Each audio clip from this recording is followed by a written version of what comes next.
Ce programme vous est présenté par la région Grand Est. Le Crédit Agricole Alsace-Vosges au service de nos territoires et de ceux qui y vivent.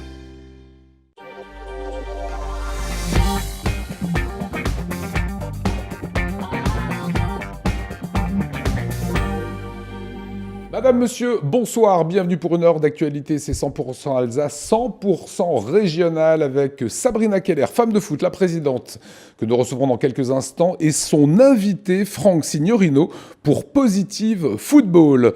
Tanguy Flores, regardez bien, dans l'actualité de Chap, un nouveau sport, c'est le lancer de hache, et c'est gagné.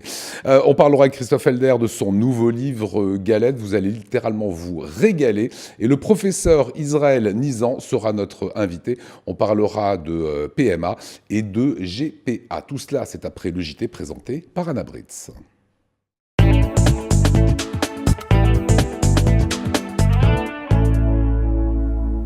Bonsoir à tous, et dans l'actualité. Ce soir, après l'annonce hier à Matignon de la création d'une collectivité européenne d'Alsace, les réactions continuent.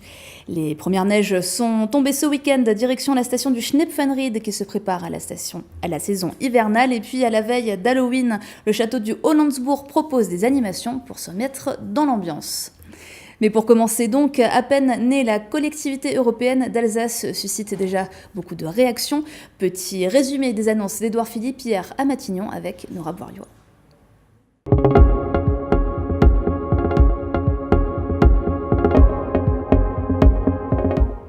Après plus de 2 heures de discussion et de négociations à Matignon, le gouvernement et le président de la région Grand Est, ainsi que les 2 présidents des départements alsaciens, ont signé une déclaration commune de création de la collectivité européenne d'Alsace. Un texte de 10 pages qui trace les grandes lignes de la future collectivité alsacienne. Le travail que nous avons pu construire avec la ministre Jacqueline Gourault, mais aussi le ministre Blanquer, ont contribué à améliorer la copie. C'est vrai que je dois vous avouer que jeudi, je n'aurais pas signé. Aujourd'hui, nous signons. C'est qu'un début, il y a encore des marges de progrès à avoir. Là, il va falloir maintenant travailler sur les outils juridiques à mettre en place. Et il va falloir que les 2 départements délibèrent pour créer le support juridique qui va permettre la création de cette collectivité Alsace. Les 2 départements alsaciens fusionneront en 2021, mais leurs compétences iront plus loin. Notamment 4 domaines seront du ressort de cette nouvelle entité: transfrontalier, bilinguisme, tourisme et transport. Pour les parlementaires alsaciens présents hier, c'est une bonne chose. Des éléments très concrets pour les Alsaciens, comme par exemple les routes, avec des vrais encombrements liés au caractère transfrontalier, on avance. On va tous se mettre dans une posture constructive pour faire avancer le plus loin possible cette collectivité alsacienne. Ce qui est intéressant, c'est que cette collectivité, aujourd'hui, on sécurise les compétences qui sont actées, mais le droit de différenciation, une fois qu'il sera acquis, permettra d'enrichir cette collectivité. C'est qu'on est un peu sur un principe de Lego. Lors de la conférence de presse hier, le Premier ministre avait affirmé que la décision du siège de la nouvelle collectivité revenait aux élus alsaciens. Pourtant, Jacqueline Gourault, ministre de la Cohésion des Territoires, a déclaré ce matin que la capitale sera à Strasbourg. Certains élus jugent que cette décision pourrait créer des tensions. Affaire à suivre. RGDS, partenaire des Alsaciens qui s'engagent. Une petite phrase de Jacqueline Gourault qui effectivement a fait polémique toute la journée. En fin d'après-midi, la ministre est revenue sur sa déclaration en précisant que le choix du siège de la future collectivité européenne d'Alsace relèvera de la responsabilité des élus. La neige est arrivée sur les massifs vosgiens ce week-end et dans les stations de ski. L'heure est aux premiers préparatifs. Marine Zis s'est rendue au Schnepfenried. Autant de neige en octobre, ça n'est pas courant. Mais ce n'est pas la couche d'une vingtaine de centimètres qui va freiner l'équipe de la station du Schnepfenried dans ses préparatifs. Le vent, lui, est plus embêtant. Mais peu importe, ce matin, on range le mobilier estival du restaurant de la station et on ressort les perches des remontées mécaniques. On a 6 remontées mécaniques et un télécorde, donc tout ça, ça va être remis en place maintenant sur le mois de novembre. Il y a aussi le réseau d'enneigement qui prend beaucoup de temps, avec notamment tout ce qui est réseau de dialogue, parce qu'il y a des fois des surprises avec les rongeurs. Ce qu'il reste encore à mettre en place, c'est la partie visible de l'iceberg. Il s'agit en fait de la dernière ligne droite puisque les préparatifs ont débuté il y a plusieurs mois déjà. Il y a une grande partie au printemps de rangement déjà, pour abriter les choses qui sont fragiles, tout ça. Ensuite, il y a pas mal de maintenance à faire tout au long de l'été. Donc, alors bien sûr, le mois de juillet, le mois d'août, on est pris par autre chose, parce que du coup, la partie activité touristique est plus présente. Et puis après, dès qu'on est un peu plus libre, on continue donc la maintenance des enneigeurs, des engins de damage, également les remontées mécaniques, donc avec des contrôles de rotation des roulements, des graissages. Après, il y a aussi tout ce qui est contrôle réglementaire. La station du Schnepfenried devrait rouvrir courant décembre selon les conditions météo. L'année dernière, 60 000 skieurs étaient venus profiter du domaine. Économie à présent, de géants du pain d'épices d'Alsace, ils sont devenus géants du pain d'épices en France. Près de 250 ans après sa création, l'entreprise Fordwenger a agrandi son site de production à Ensisheim avec un nouveau bâtiment de 3500 mètres carrés. Cécile Motz. Des pains d'épices au goût atypique. Quetch, cannelle, ingrédients bio, ce sont là les nouveaux produits Fordwenger. Aujourd'hui, l'entreprise alsacienne est le plus gros fabricant de pain d'épices de France. Et c'est l'acquisition en 2016 de la société Biscuiterie de France qui lui donne ce titre. Avec de nouvelles machines, mais aussi de nouvelles recettes, l'objectif est clair. Toutes les machines étaient en piteux état, donc il va falloir on a dû les reprendre entièrement, les désosser, les repeindre, les mettre aux normes de sécurité. Le but, c'est de redonner un nouveau au niveau du pain d'épices, partir vers la création, dépoussiérer entre guillemets le pain d'épices traditionnel et essayer d'apporter quelque chose de nouveau sur le marché. La nouvelle unité de production d'Ensisheim permettra donc de doubler la production de l'entreprise. En tout, ce sont 6 tonnes de pain d'épices réalisées par jour, mais aussi 2 tonnes de bredele. Des résultats suite à un investissement de 3,5 millions d'euros. L'investissement, il est aussi forcément pour produire plus, pour arriver à faire connaître notre marque en dehors de nos frontières.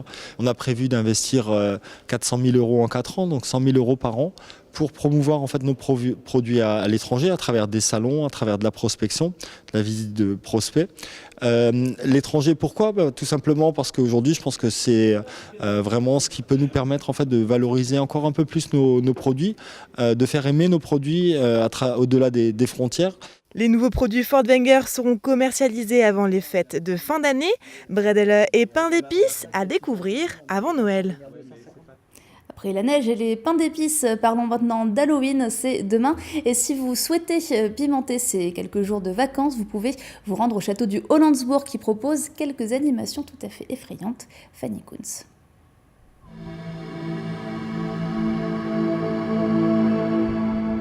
La pluie, la brume côtoient citrouilles et sorcières. Mais qu'arrive-t-il au château du Hollandsbourg ? Depuis samedi dernier, la forteresse accueille le défi de l'étrange, un jeu participatif qui mêle magie, mystère et épouvante. Nous en sommes peut-être sortis vivants ce matin, mais cela n'a pas été chose facile.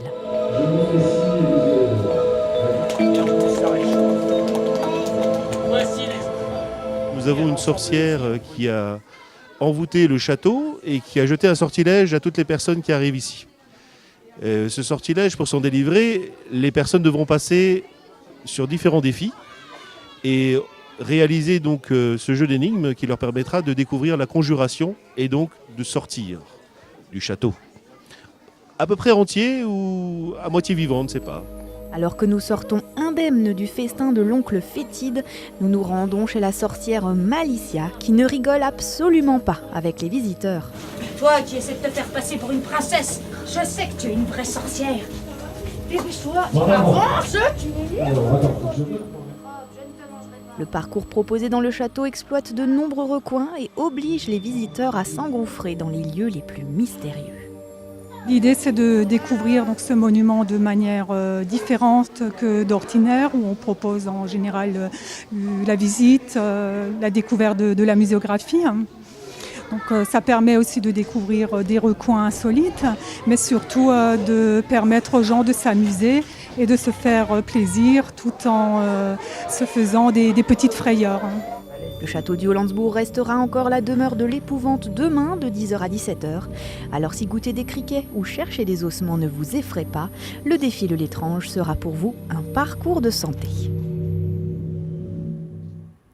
Produits de beauté, vins, vêtements, la mode des box que l'on reçoit chaque mois dans sa boîte aux lettres ne faiblit pas. Un nouvel ajout est ajouté à cette liste, il s'agit du café. Une jeune strasbourgeoise va lancer sa box de café. Et puis à découvrir demain sur vos écrans, le film En liberté avec à l'affiche un acteur originaire de Strasbourg, Pio Marmaille.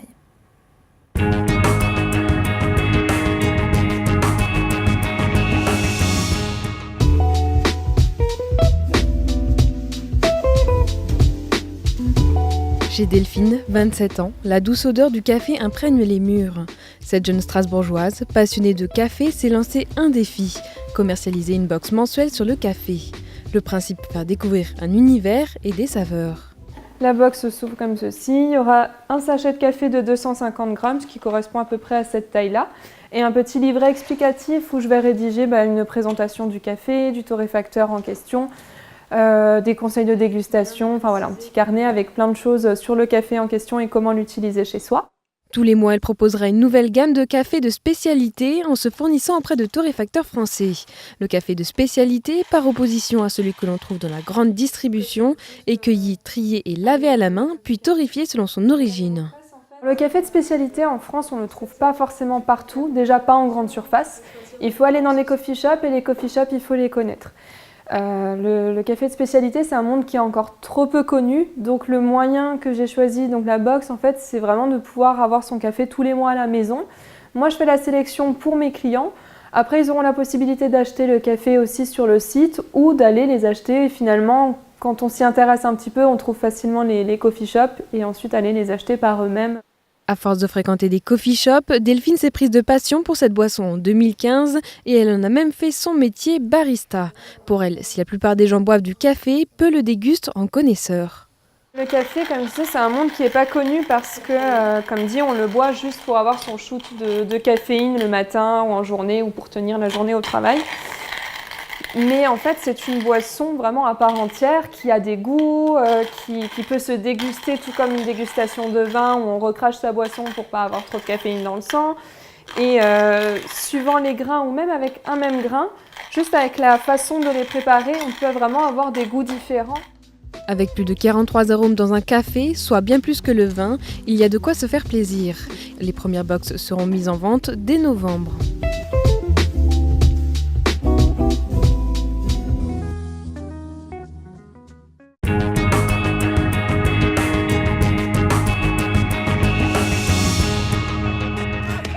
Ce truc de massacrer calmement les gens comme ça. On n'avait pas l'impression que tu te battais, on avait l'impression que tu rangeais ton bureau. Ça va, monsieur? Pardon, oui, parfaitement, madame. C'est ça l'excuse? J'ai fait 8 ans de tôle, je suis innocent, j'ai le droit de scalper des vigiles sur le trottoir. Non mais tu te rends compte que t'as bouffé le règle de ce mec? Oh, pardon, je suis désolé. Une jeune veuve inspectrice de police croise le chemin d'Antoine, incarcéré injustement pendant 8 ans par son ex-mari. C'est le point de départ du film En liberté, réalisé par Pierre Salvadori. Un scénario mêlant gag et émotion qui a poussé l'acteur originaire de Strasbourg, Pio Marmaille, à se lancer dans cette aventure. Je connaissais Pierre Salvadori depuis un certain temps. On avait fait un film ensemble avant qui s'appelait Dans la cour. Et il m'a dit, écoute, j'ai écrit un film en pensant à toi, enfin, de personnage d'Antoine. Est-ce que tu veux le faire? Donc j'ai tout de suite dit non, évidemment. Parce que c'était la réponse la plus normale. Et finalement, j'ai dit OK. Parce que je trouve ça extrêmement bien écrit, hyper surprenant, enfin je sais pas, enfin un truc, une expérience de vie géniale, quoi. Enfin moi, ce film était à faire, c'est un truc qui m'a assez bouleversé. Je pense que Pierre, il a su saisir, chez moi, c'est peut-être quelque chose d'un peu excessif, ou tu vois, un peu border, un peu libre et explosif, quoi. Et c'est la première fois où il y a un metteur en scène peut-être arrivé à toucher ce truc-là qu'il y a chez moi. Et du coup, j'étais très heureux d'avoir la possibilité de partir dans cette direction-là. Et ce rôle d'un ex-bijoutier, n'arrivant pas à reprendre une vie normale après sa sortie de prison, colle à la peau de l'acteur, qui a l'habitude de jouer des personnages outsiders. Ce que j'aime dans le personnage d'Antoine, c'est que c'est un type qui est complètement un peu bousillé, un peu frappé, mais qui veut rentrer dans une normalité. Et du coup, il préfère manger les oreilles des autres. Et il ne met pas de coup de couteau, mais c'est quelqu'un d'extrêmement violent. Hein. Ouais. Et pour voir le film sur grand écran, c'est à partir de demain.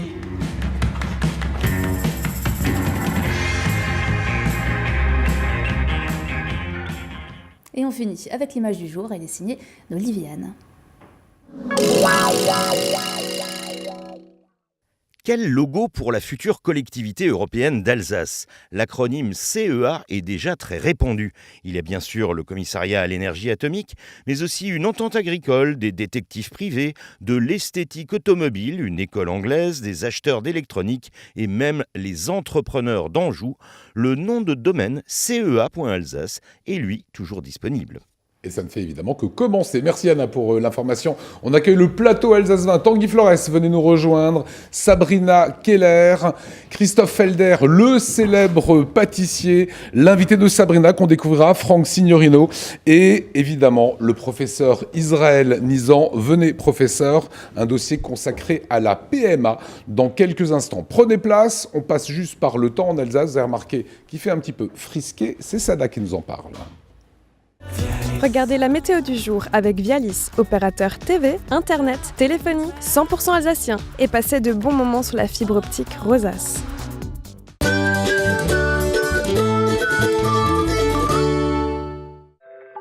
Bonjour à tous et bienvenue sur Alsace 20. Cette journée de mercredi sera mitigée puisqu'il y aura des éclaircies dans la matinée où que vous soyez en Alsace ou aux frontières rhénanes, mais également des passages nuageux. Les valeurs dans la matinée, attention, il va faire froid, il fera 2 degrés seulement si vous êtes à Niederbronn ou encore Strasbourg, 3 degrés à Saverne, Rigvir, 4 degrés ce sera la maximale dans la matinée si vous êtes à Mulhouse, Bâle ou Fribourg et 3 degrés à Kehl. On passe à l'après-midi, on ne change pas puisqu'il y aura toujours du soleil mais des passages nuageux et les valeurs dans l'après-midi ça remonte fort heureusement puisqu'il fera jusqu'à 16 degrés, ce sera la maximale à Kiel, 14 degrés si vous êtes à Saverne ou encore à Strasbourg, 12 à Mulhouse et 13 à Colmar. On passe à votre journée de jeudi, retour de la grisaille et les valeurs, regardez, qui montent puisqu'il fera jusqu'à 18 degrés notamment dans le Bas-Rhin. En ce mercredi, nous célébrons les Quentins et on fête également Halloween. Le soleil se lèvera à 7h13 pour nous dire au revoir à 17h11. Excellent moment à tous sur Alsace 20 et à demain.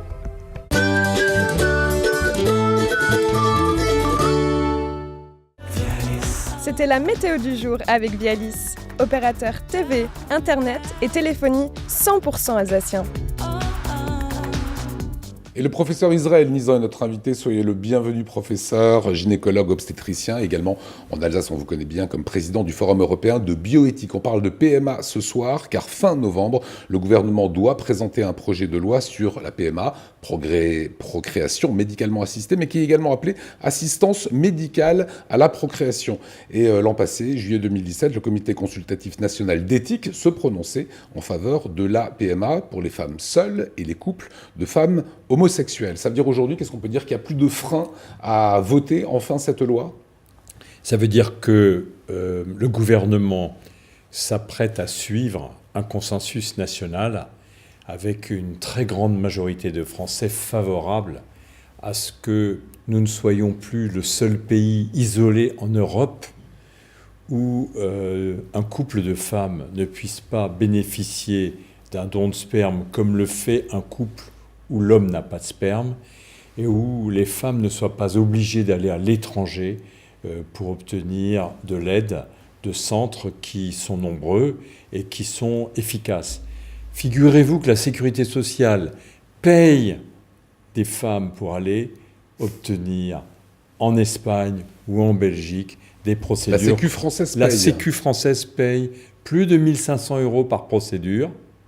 On marche sur la tête. Ouais. On marche sur la tête. Alors PMA, GPA, gestation pour autrui, parfois on s'embrouille un petit peu. Regardez ce petit film très didactique du journal Le Monde. Plusieurs techniques médicales existent aujourd'hui pour aider des couples ou des individus à procréer lorsqu'ils rencontrent des difficultés à concevoir un enfant. On parle d'assistance médicale à la procréation, ou de procréation médicalement assistée, PMA. Il y a principalement 2 techniques. L'insémination artificielle, qui consiste à déposer le sperme du conjoint ou d'un donneur dans l'utérus de la femme en période d'ovulation, dans l'espoir que les spermatozoïdes fécondent naturellement un ovule ou ovocyte. Et la fécondation in vitro, qui consiste à réaliser en laboratoire la fécondation d'un ovule et de spermatozoïdes, puis d'insérer l'embryon formé dans l'utérus. Les gamètes, c'est-à-dire les spermatozoïdes et les ovules, peuvent provenir des parents ou de donneurs. Lorsque la mère ne peut pas assurer la gestation, c'est-à-dire la grossesse, par exemple en raison d'une malformation de l'utérus, l'embryon peut être implanté dans l'utérus d'une autre femme, appelée mère porteuse ou gestatrice. On parle alors de gestation pour autrui, GPA. La GPA, c'est une technique qu'a utilisée le journaliste Marc-Olivier Fogiel. On va y revenir dans un instant, mais pour beaucoup, c'est le désir d'enfant. C'est que je sais qu'il vous tient à cœur, le désir d'enfant qui est plus fort que la loi. Donc on va en Espagne, on va au Royaume-Uni. Quels sont aujourd'hui les freins éthiques qui se posent encore ? Je pense que les freins éthiques, c'est principalement le droit de l'enfant, les droits de l'enfant. Et ça préoccupe tout le monde, et à juste titre. Puis il y a un autre frein éthique très important, c'est de ne jamais proposer des techniques et des manières de faire qui fassent de certaines femmes les esclaves d'autres femmes. Et donc ça, c'est compliqué. Et c'est pour ça qu'il y a une réticence très forte dans notre pays à la grossesse pour autrui, qui est principalement utilisée pour des femmes qui soit n'ont pas d'utérus depuis la naissance, soit ont perdu leur utérus. Ce qu'on appelle la GPA, donc. Alors la GPA, très clairement, si on ne fait rien pour la réguler, eh bien, ce sera au plus offrant, et les femmes pauvres porteront les enfants des couples riches. Marc-Olivier Fogiel expliquait justement avec son compagnon qu'ils sont allés donc à l'étranger pour pouvoir avoir 2 enfants.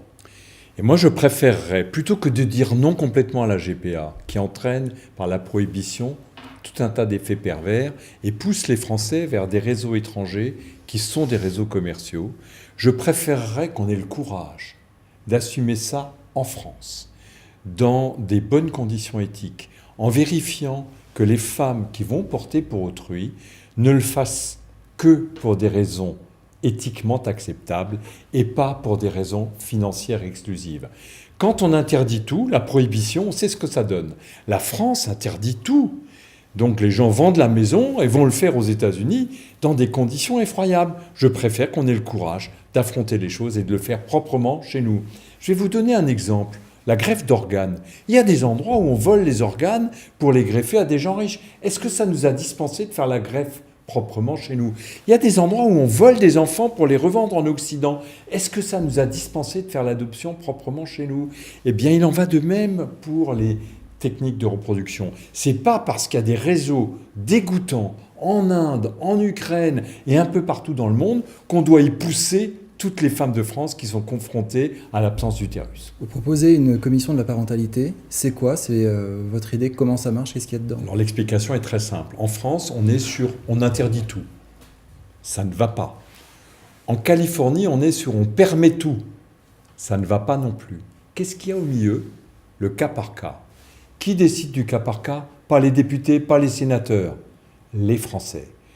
Une commission de la parentalité dans chaque grande région de France. Moitié homme, moitié femme, moitié professionnel, moitié non professionnel. On étudie le dossier et de temps en temps on s'autorise à dire oui et de temps en temps on dit non quand on considère que toutes les conditions éthiques ne sont pas réunies. Dans le cas de Marc-Olivier Fogiel, il serait passé devant un comité comme ça. Comité de la parentalité, mais vous savez, on a ça pour les malformations. Quand il y a une malformation qui est découverte au 6e mois, le gynécologue ne peut pas décider tout seul l'avortement. Commission pour savoir si la malformation est grave et incurable. Mais on a ça pour la recherche sur les volontaires sains. Quand on veut faire de la recherche, il y a une commission de protection des personnes désignée par le préfet qui dit « oui, cette recherche, vous pouvez la faire. Non, cette recherche, vous ne pouvez pas la faire ». Ça marche très bien, le cas par cas. Il suffit de faire confiance aux Français. Ils font très très bien. Il faut pour cela que les députés, les sénateurs acceptent de se délester d'un peu de leur pouvoir. Vous parlez des Français. Est-ce que ça veut dire que dans la globalité, la société va plus vite que l'élu, justement, et que les mœurs changent, la vie change, les attentes changent, et que c'est trop rigide. Le législateur est trop rigide aujourd'hui. Le législateur a mis terriblement de temps à changer dans notre pays parce qu'il était sur une vision de la famille des années 70. Papa, maman, l'enfant. Et si papa était stérile, il fallait surtout pas que ça se sache. Donc les deux rentraient dans la maternité, ils sortaient avec un enfant qui venait d'un donneur. Aujourd'hui, ces enfants ont 40 ans, ils nous disent « cet anonymat des donneurs ne nous convient pas, ça ne va pas ». On a mis 40 ans à faire ce que les autres ont fait beaucoup plus brièvement, c'est-à-dire qu'ils ont plus écouté la société. Aujourd'hui, il y a un fossé entre la loi de la France et l'opinion publique. On verra cette loi fin novembre qui devrait être présentée par le gouvernement. Vous restez avec nous, professeur Nizan. Place à Femmes de foot.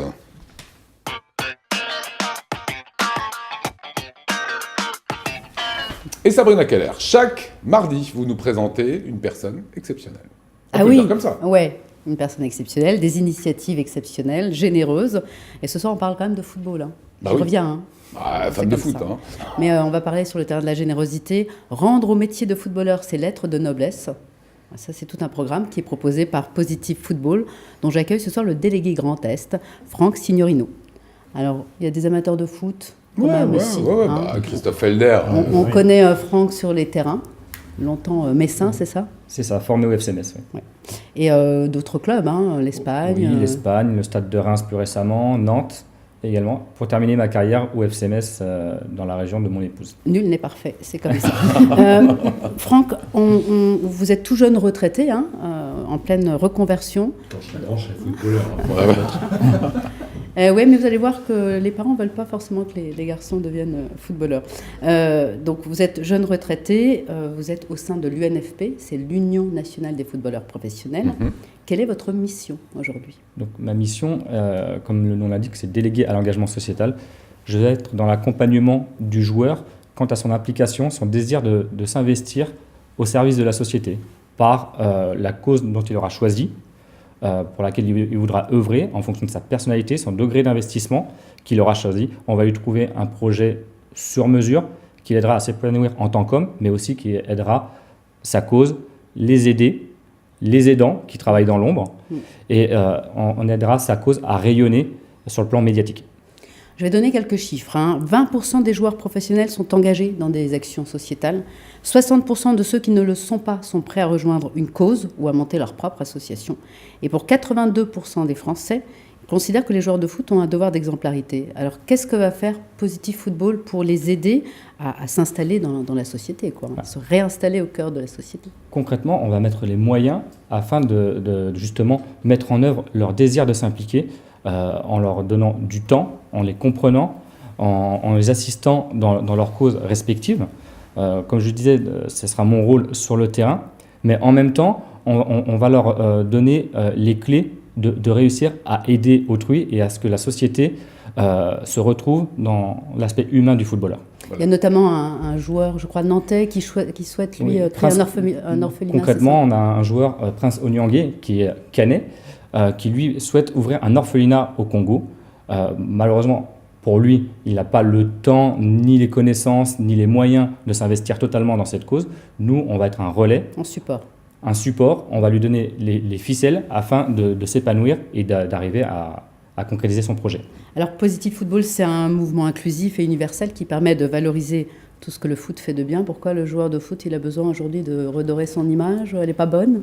Non, c'est vrai qu'on part d'un constat et d'une étude par des instituts de sondage qui ont pignon sur rue, qui ont fait que l'image des footballeurs est actuellement déplorable. Donc c'est vrai qu'on veut changer ça par son investissement.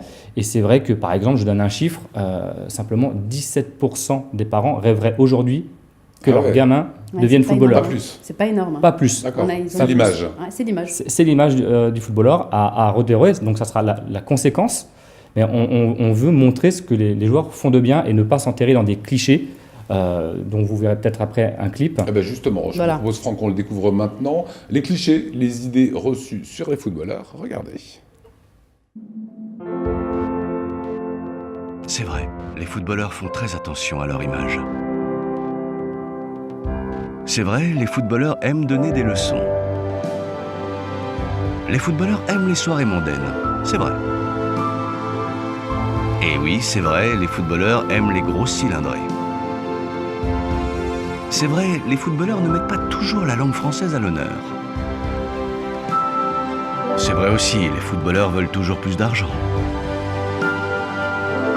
C'est vrai, les footballeurs aiment les belles blondes. C'est vrai, les footballeurs en font parfois un peu trop. Mais ça ne les empêche pas d'en faire beaucoup.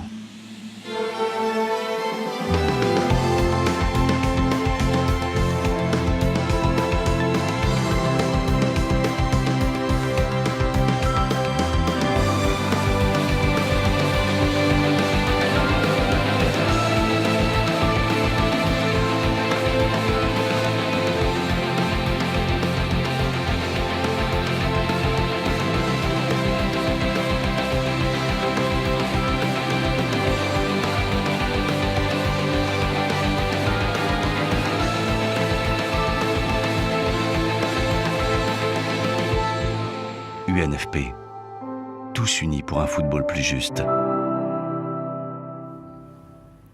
Il est superbe ce clip. Hein. Ouais, c'est bien. J'avais la larme à l'œil. Mais c'est ça les footballeurs aussi. Vous en pensez quoi, vous, professeurs, qui viennent comme ça dans les hôpitaux? Je pense que c'est extrêmement important qu'une profession ne se laisse pas abattre par les clichés, les réseaux sociaux, la jalousie. Et moi qui vis cela pour les gynécologues avec le bashing gynécologique qui fait que les femmes perdent confiance dans des gens qui leur sauvent la vie tout le temps, nous avons les mêmes problèmes et je vais vous demander comment vous avez fait pour réaliser un aussi beau film parce qu'on a exactement le même problème, c'est de faire en sorte de montrer le côté positif et pas tout le temps le côté négatif. Tout à fait. Et on sait que nous, si les joueurs demain, même avec l'association Femmes de Foot, portent certaines causes, comme par exemple c'est un enfant sur 5 qui est victime d'agression sexuelle, je crois que si c'est la voix d'un joueur, ça portera automatiquement. Donc c'est important de les mettre en avant et je trouve que cette initiative Positive Football est super. Je dirais juste une chose, c'est vrai qu'on veut que les joueurs prennent conscience de l'impact qu'ils ont de par leur prise de parole, de leur investissement. Une parole d'un footballeur a souvent plus d'impact que celle d'une personnalité, on va dire, ordinaire. Donc après, le débat, est-ce que c'est normal ou non, mais c'est un fait. Et surtout, il est capable d'emmener toute une communauté derrière lui. Eh ben c'est ça, Positive Football, que c'est vous génial. Ce soir. Bravo, Sabrina. Bonne route à ça et aux actions que vous allez faire. On marque une toute petite page de pub. Christophe Felder, ouf. Là, franchement, vous allez vous régaler. C'est pas la période de la galette des rois, mais il faut commencer à s'entraîner maintenant. Il y a un nombre de recettes assez incroyables, des photos superbes. Et Tanguy Flores va nous faire du lancer de hache. C'est ça? Oui, complètement. Je me suis entraîné. À tout de suite.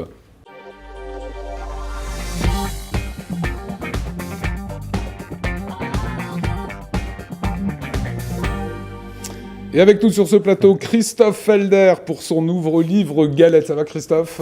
Impeccable. Vous êtes un malin, vous. Hein. L'an dernier, c'était les bûches, maintenant, c'est les galettes. Voilà, l'année prochaine, je ne sais pas encore. Bah ouais. Je suis en train de réfléchir là. Mais bon. Si vous avez des idées. Eh ben voilà, macarons. Gourmand, professeur? Oui, oui, oui. Ah ben là, vous allez franchement terriblement vous régaler. Vous nous expliquez tout, comment on fait une bonne galette, la technicité. Alors regardez ces pages déjà de la préparation de la galette. C'est un produit du jour fait maison, vous dites. Il faut le faire fait maison. Oui, il faut faire la pâte maison surtout. C'est vrai que c'est vraiment important de faire ses pâtes soi-même. Alors la pâte feuilletée, ça paraît compliqué, mais j'ai mis une recette que j'ai appelée feuilletage rallye. Ouais. Donc c'est un feuilletage rapide où il y a feuilletage pour les nuls, quoi. Voilà, ouais. Il y a que 3-4 tours à donner et ça permet de faire une pâte qui est quand même pas. Parce que la pâte feuilletée, ça fait quand même peur. Et puis là, Sabrina vient d'avoir une réaction. Oui, on a tous un pâte feuilletée, c'est pas possible de la faire soi-même. Oui, mais Sabrina, elle est toujours pressée. Elle a plein de choses à faire. Non, mais on peut le décomposer. On fait ça sur 2 jours, par exemple. Donc on le met au frigo, on ressort. Voilà, on prend le temps. C'est ça. Vous dites, on peut même la congeler, quoi. Ah oui, on peut même la congeler. C'est sans problème. Et le goût est quand même vraiment différent des pâtes achetées parce qu'il n'y a pas de conservateur. douceur, c'est naturel, le goût est top quand on le fait soi-même, quoi. Alors rassurez-nous, est-ce que c'est, pour rassurer essentiellement Sabrina, est-ce que c'est compliqué à faire une pâte feuilletée? Non, c'est pas compliqué. Non, mais là, ça fait pas réponse très. Non, mais mes livres, c'est vraiment toujours pour le grand public. Ouais, c'est vrai. Je fais attention à ça, donc je passe des heures à réécrire la recette pour que, je dis toujours, la personne qui est au fin fond d'une petite ville, je sais pas, comme Dijon par exemple, qu'elle soit pas perdue quand elle est avec la recette dans sa cuisine. Donc normalement, je dis au hasard. Schwindratzheim, Lauterbourg, Ferrette. Voilà, dire les Messins éventuellement. Voilà. Alors regardez, on va regarder tranquillement ce que vous allez pouvoir réussir à faire, Sabrina Keller. Regardez ces images. Un abricot romarin, une mirabelle au thym, une myrtille vanille, une quetch et poire Williams. Ah, moi celle-là, la noisette. J'adore. Noisette, ouais. Ah, mais ça, je vais essayer ça. Ça, c'est le coin. Il y a une petite pistache framboise là derrière. Ouais. Il y a la fondante. Ça, c'est pour le professeur si vous aimez le chocolat. Ça, c'est un petit peu différent. C'est le patchwork. Il y a la clémentine de Corse. J'adore les intituler. Puis la citron de Menton. Ouais. Voilà. Si vous en voulez une, vous la mangez. Vous nous le dites, on s'arrête. Hein. La pomme cidre, la praline rose, la mangue passion. Est-ce que... voilà, moi j'aime bien cuisiner de temps en temps. La pâtisserie, j'ai bien compris que c'est l'école de la précision. Si elle est marquée 62 grammes, je mets 62 grammes, donc je fais bien les choses. Mais pour arriver à faire ce rendu-là, il faut venir du crayon. Il faut avoir votre back-office, quoi. Non, mais il faut être courageux. Non, je plaisante. Mais il faut vraiment... La galette, c'est pas si compliqué que ça, parce qu'en fait, c'est 2 abesses de pâte. Au pire, on peut aller chez son boulanger ou chez son pâtissier et demander 500 grammes de pâte feuilletée déjà prête. Ok. Ça s'achète, hein. Oui, ça s'achète. Okay. Ça se fait en Alsace assez couramment. Donc, et après, on peut se lancer. Après, la crème à l'intérieur, c'est assez rapide. Il faut essayer de travailler un peu la clémentine parce que ça donne vraiment un goût très très bien. Et on fait un mélange de fruits et de crème d'amande, ça donne des résultats. Vous avez choisi ces recettes, justement, vous avez essayé. Il y a des goûts qui se marient, d'autres qui ne se marient pas du tout. Alors il y a des recettes que je fais depuis des années, d'autres qu'on fait à la pâtisserie à Mutzig. Après, de temps en temps, le coin c'est venu un peu comme ça parce que on avait des coins sauvages, donc j'ai fait une galette au cidre aussi pour une marque de cidre. C'est un peu au hasard, franchement, je ne sais jamais trop à l'avance. Une galette café aussi, pour faire un truc au café. Qu'est-ce qu'il faisait votre papa comme métier? Ah, il était boulanger. Ah, il en faisait une aussi, une petite galette. Alors, vous l'avez même, on va vous la montrer. Ouais, tout à fait. Elle est dedans. Hein. Et vous l'avez appelée de Papa Felder. Papa Felder, ouais. Donc ça, c'est facile à faire. C'est une très bonne galette qu'il faisait dans la ville de Schirmeck. Il faisait un très bon pain au levain aussi qu'on retrouve aujourd'hui d'ailleurs dans une boulangerie à Mutzig qui refait son pain. Il s'appelle Thierry Marchal, il fait un très bon pain. Alors, voilà, moi je me suis régalé à voir cela, et c'est évidemment avec votre compère. Un petit mot sur Camille Le Sec. Alors oui, Camille Le Sec, alors lui c'est un peu... C'est pour dire, il était déjà, je crois qu'il avait terminé 2e meilleur apprenti de France, alors sur 6000 apprentis quand il avait 18 ans. Ça le fait. Et quand il est arrivé au crayon, j'ai tout de suite vu que c'était une petite perle. Après, il a été chef pâtissier à l'hôtel Meurice avec Yannick Aleno et il est venu en Alsace il y a quelques années. Et maintenant, vous êtes associés. Et maintenant, on est associés. Et faire les livres ensemble, c'est vraiment un plaisir parce que c'est un gros boulot. Et donc à deux, c'est plus marrant, quoi. On rigole bien. Parce qu'avec Sabrina, on aille chez vous, on prenait une galette et on fait croire que c'est nous qui l'avons cuisinée. Mais c'est ça. Non, mais il a qu'à essayer d'en faire une, le patron, parce que je crois qu'il aime bien cuisiner. Mais 62 grammes, on retient. Prochaine émission. Et ben je vous en ramène une. Voilà. Vous m'emmenez. Ok, très bien. Voilà. Et on réinvite le professeur et on goûte tout ça. Allez, place à Chap. C'est parti.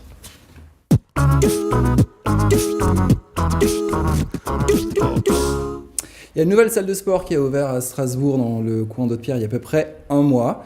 Une salle de lancer de hache. Une salle d'un sport. Oui, c'est ça. Tu as 12 cibles, des billots de bois, on prend une hache et on se défoule. Et on lâche tout et on se défoule. C'est un concept qui vient du Canada. Ça fait 10 ans que ça se développe un petit peu partout en France. Ça s'est développé à Paris, à Lille, ailleurs. Et c'est la première fois qu'il y a une salle dans le Grand Est de lancer de hache. Et on a testé. Il te forme. Ouais, tu prends une cible, t'en as pour 1 heure, tu viens avec 2 potes, tu fais la hache, et puis t'as un petit quart d'heure, il t'explique comment faire. Alors, il faut tendre le bras, machin, l'épaule, le cou, envoyer le truc, il faut que ça fasse un tour pour que ça compte. Ça tombe par terre, c'est loupé, bref, c'est lamentable. Et t'as un quart d'heure pour essayer. Okay. Et on a testé, j'ai essayé avec Jacques, vous allez voir les images, et puis j'ai demandé tout simplement d'où ça venait, donc ça vient du Canada. Mais en fait l'idée, ça vient des Vikings et des Francs quand ils se zigouillaient tous à coups de hache. En fait ils sont partis de là, ouais, ils se fendaient la gueule complètement. Ils sont partis de là, ils en ont fait en sport. Bravo les Canadiens, regardez ce que ça donne. Donc historiquement, c'est une technique de bataille qu'utilisaient les Francs, les Vikings et les Indiens, le lancer de haches sur leurs ennemis du coup. Après, ça a été repris dans un tout autre domaine sportif, notamment au Canada. Ça fait aujourd'hui 10 ans que c'est quand même bien implanté au Canada et ça se développe, ça s'importe un peu partout dans le monde. Ça reste un défouloir. La majorité des personnes qui viennent ici, c'est pour se défouler qui viennent. Après, non, il y a quand même une technique derrière, c'est pas je lance ma hache pour tout casser. Il y a vraiment un travail en amont à faire pour pouvoir lancer l'âge du mieux possible. Tout d'abord, si vous êtes droitier, ça sera pied gauche en avant, l'inverse si vous êtes gaucher. Et ensuite, on garde le buste droit et on tend le bras de cette façon à avoir un angle droit entre le manche de la hache et l'avant-bras. Ensuite, c'est vraiment un mouvement de l'épaule qui va ramener le bras vers l'arrière pour aller chercher derrière et relâcher une fois qu'on a le bras à l'horizontale. Après, il faut viser. Dans un premier temps, on va essayer de planter. Après, on pourra travailler là. Le milieu, c'est 5 points et du coup, oui, effectivement, une fois que la personne commence à planter régulièrement la hache, elle va commencer à se concentrer sur sa précision et petit à petit, ça viendra. Il suffit de bien se concentrer sur le point que tu veux viser finalement. Voilà, vous étiez très inspiré, Tanguy. Après la hache, c'est le château hanté. C'est ça. Ça va en ce moment dans votre vie ? C'est parfaitement bien, parfaitement bien. On peut prendre une hache et courir après la sorcière qui va se balader demain soir. Hein, c'est au château du Haut-Königsbourg. Ça s'appelle Quand la nuit tombe. C'est la première fois qu'ils font ça. Quand même premier site touristique de la région, il faut le rappeler. Plus de 600 000 visiteurs au château du Haut-Königsbourg, c'est magnifique. Et ben là, ils ont décidé de péter les codes, en fait. On fait un château hanté avec une sorcière, 30 comédiens quand même, hein, des cavaliers à odeur de soufre. Hein, un truc avec la fumée, machin, des chevaux, des machins, des trucs. De la lumière. Alors c'est pour les familles avec les enfants, à partir de 10 ans, première partie de soirée. Après, vous rentrez à la maison, enfin en tout cas les gosses, et la deuxième partie de soirée... C'est gore ? Apparemment ça donne. Apparemment ça donne, t'imagines le château, pénombre, lumière, machin, puis t'as un truc qui te saute dessus comme ça, machin. Voilà, c'est au Königsbourg, c'est demain soir, ça s'appelle Quand la nuit tombe, regardez. Chasse aux sorcières, un peu tout en fait. On va avoir différentes ambiances, différents thèmes. On va avoir effectivement une sorcière qui se balade avec ces différentes cartes. On va avoir effectivement un cavalier à odeur de soufre. On va avoir différents thèmes pour le sable, mais je ne vais pas trop vous en dire, sinon je vous dévoile tout. Vraiment quelque chose en fait, une ambiance vraiment qui fait alors peur, mais pas dans le sang, dans l'ensanglanté, dans les organes et tout ça. Vraiment quelque chose qui fait peur, mais dans le fantastique, dans l'irréel, et quelque chose qu'on va se dire, tiens, c'est bizarre ça. Bon, le château a 900 ans, ça c'est sûr, mais en 900 ans on peut évoluer et on peut voir complètement différemment le château. Et en plus pour du fantastique, enfin, je veux dire dans un château ça se prête bien à l'imaginaire, donc je trouve que ça colle plutôt bien. On a en fait la soirée en 2 parties. À la base c'est quand même un événement qu'on a voulu familial. Donc le début de la soirée sera pour les familles, où on restera entre guillemets sage, où justement on ne va pas avoir de gens qui vont sortir derrière les portes et courir après les visiteurs. Par contre, deuxième partie de soirée, on faudra un peu plus s'accrocher, on va dire. Voilà, et toutes ces infos, vous les retrouvez sur Chap, l'application des Alsaciens, mais quand on est en mode avion, ça marche pas. Merci beaucoup Tanguy. Ça se passera demain soir au Königsbourg pour une représentation c'est la seule soirée demain. Unique. Sabrina, merci, femme de foot avec votre invité que vous nous présentiez, Positive Football, Franck. Merci à vous, Christophe Felder, les galettes à ne pas manquer et surtout à bien préparer. Il faudrait que j'en fasse une la semaine prochaine. Exactement. Et vous la goûterez, professeur Israël Nizan ? Volontiers, oui. Je vais même aller à Schirmeck pour les goûter. Eh ben, tous mardi prochain. Voilà, ça sera avec plaisir. Nous, on repart de suite dans l'actualité. On referme d'ailleurs cette tranche avec le Haut-Rhin, qui est le champion en tête des départements pour les énergies renouvelables. C'est le tour des cantons. Nous, on se retrouve demain à 19h.